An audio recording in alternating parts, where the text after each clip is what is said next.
Day 3 of the Tokyo Olympics, and Adam Peaty has made history with Team GB's first gold of this year's Games. He's now the first British swimmer to have defended an Olympic title. And his former training partner, and now his assistant coach, Ed Baxter, joins us. Very good morning to you, Ed. I think there are some children who are practising, presumably inspired by Adam Peaty and his success at the Olympics. I mean, you must be beyond proud. Yeah, it's so incredible. Like, I think I'm in a very unique perspective. You know, I've worked with him at the pool, so I see that kind of that competitor, that guy that loves to race. I see him at home with his son, and then also I think, you know, I'm kind of his friend that he turns to when he's worried about something or he needs to talk. So I think from all angles where I see him, and you know, he's had a hard time over the last few years, and you know, he's had things that he's really struggled with, and you know, I'm so proud of him for last night. He said when he won gold, he said, "This victory wasn't mine. It was a great swimming team, my family, my friends." I mean, not being able to be there to watch him, but hearing him say that and pay tribute to all of the support that he's had in order for him to win gold must be quite an emotional moment for you and the team around him. Yeah, it was amazing. You know, there's so many people who feed into it, whether it's his coach Mel or, you know, like you mentioned, their family and friends. And it was quite weird. I wasn't sure how he'd feel about the swim. He obviously didn't break his own world record, but I wasn't sure if he'd be really happy with the performance.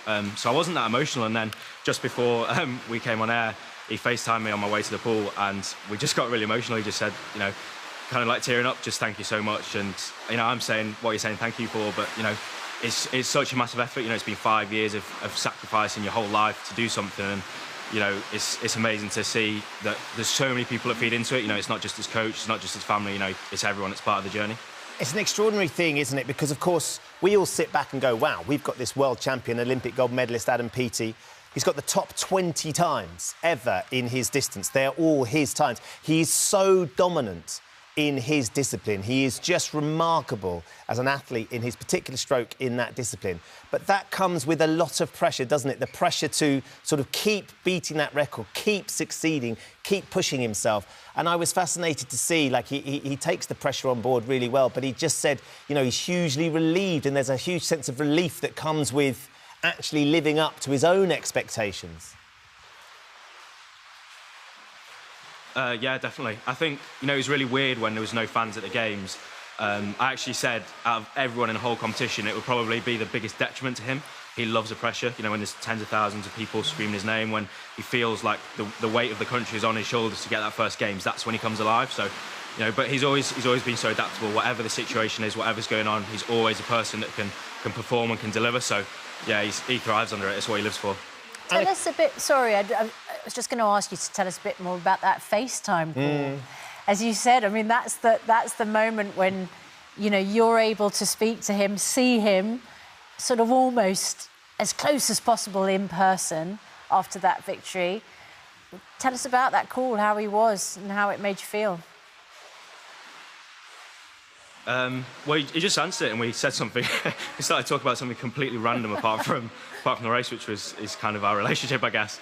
And then, you know, he just said, "Mate, I've just got to say thank you so much." And I'm trying not to cry now, but honestly, it's so emotional. Like, you sacrifice your whole life for this sport. It's not just something you do a couple of times a week. You know, it's a full-time job. You spend 35, 40 hours training every single week, and you know, to share that moment, we spoke for about a minute. I think he was waiting in doping control, so I think he had someone waiting for him to wee in a little pot. So yeah, it was a really special moment, and you know, it was amazing to speak to him. Those moments when you desperately need a wee are always very special, aren't they? When you can share them with a very close friend. The other thing that of course has happened over the last year with the pandemic is he's had to try. I mean, anybody that's watched, there's a really fascinating little 10 minutes on Adam and what he's been through this training before the Olympics that you can see on the iPlayer. That's absolutely brilliant.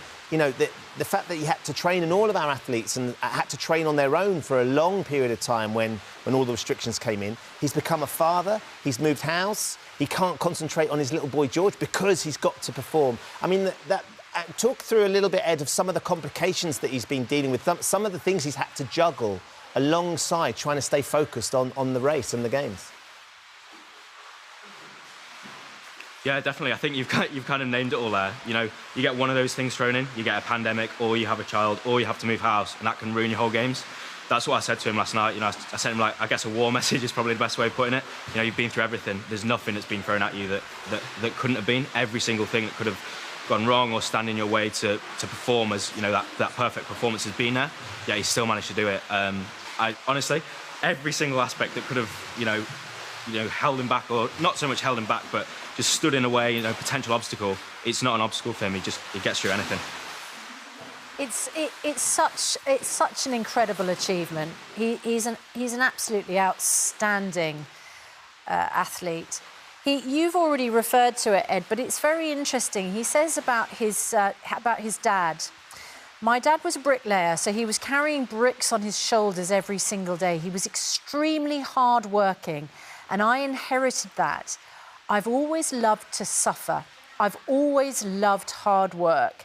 It sounds weird, but I love suffering, and I know that suffering will eventually pay dividends in victory. I mean, it is a weird thing to say, but it speaks to the fact that getting a gold involves an enormous amount of hard work to the point of sacrifice, really, doesn't it? Yeah. I think that's why we get on so well. When we used to train together, it would get to the end of a set or we'd be in a session, and it wasn't like kind of who could swim the fastest, because obviously he was swimming faster than me. It was almost like who can hurt yourself more, who's going to come out of this worse off, like how many days are you going to be dead for, you know, how hard can you push yourself? And I think that's why we're connected so well, because our belief on that is so strong. But definitely, like you said there, you know, you see on TV like the very, very tip of the mountain, I guess. We always talk about Everest. You know, it takes how many days, weeks to climb Everest, and then you finally see the very top when you get to the kind of peak. But you never see when you run out of oxygen, when your mask fails. You know, you never see that hard stuff. So it's amazing to see it on TV, but the amount of work and sacrifice that goes into it is honestly so big. And Ed, he became a dad, didn't he, Yeah. in autumn last year. And he says he can now look baby George in the eye and said, for all that time I left you to go training, it's been worth it. Do you think becoming a dad has just given him that, you know, it's harder in a way because, of course, he had to not spend as much time with his very young child as he would have wanted to, but it might have given him even added motivation? Yeah, definitely. It's completely off topic, but honestly, I'm so proud of him. You know, things like that. I dropped him off after a 6-week training camp. I think he'd left for the ISL, like a competition, for maybe 4 weeks after George was born. He was away for 6 weeks, and I dropped him off after it, and he was just crying with tears when he got back and saw his little boy. And it's just, you know, I think it's given him a massively different perspective on life. We talk about it quite a lot. You know, it kind of gives you, like you said there, a different motivation of not just doing it for your country or doing it for yourself, but kind of doing it for your own flesh and bone. So I think that's been massive for him. That little picture of little George with his dad in the pool, you just wonder, don't you, starting him swimming early, what might George be? Talk about pressure. Yeah, Ed, obviously, I think he's got another race, hasn't he? He's got the medley relay, individual medley relay coming up, or actually a group medley relay coming up. But what about, I mean, I imagine Adam will already be thinking going forward what this means and what he can still go on to achieve. I mean, we don't want to sort of pass over the fact that he's retained this gold medal, which is an incredible achievement. But what do you think the future holds for him as well? He changes his mind like the wind. Some days he'll come into training and it's, oh yeah, I'm probably going to stop swimming tomorrow. And then some days it's, I'm going to keep going for the next 12 years. I'm doing 3, I'm doing 4 more Olympics. So honestly, it changes like the wind. But, you know, we've got some amazing plans. We work together a lot.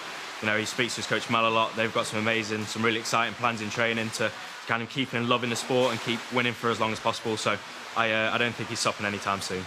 That's what we want to hear. Look, Ed, thank you so much for joining us this morning. It's great to see you there down at the pool bright and early with all those youngsters, inspired undoubtedly by Adam and what he's managed to achieve in the pool. And fingers crossed he does carry on so we can keep enjoying these amazing moments. Congratulations, Adam, and congratulations to you, Ed, as well, because, as you said, it's down to that whole team, isn't it? Amazing. Good to see you this morning. Thank you. Yeah, cheers. Thanks, guys.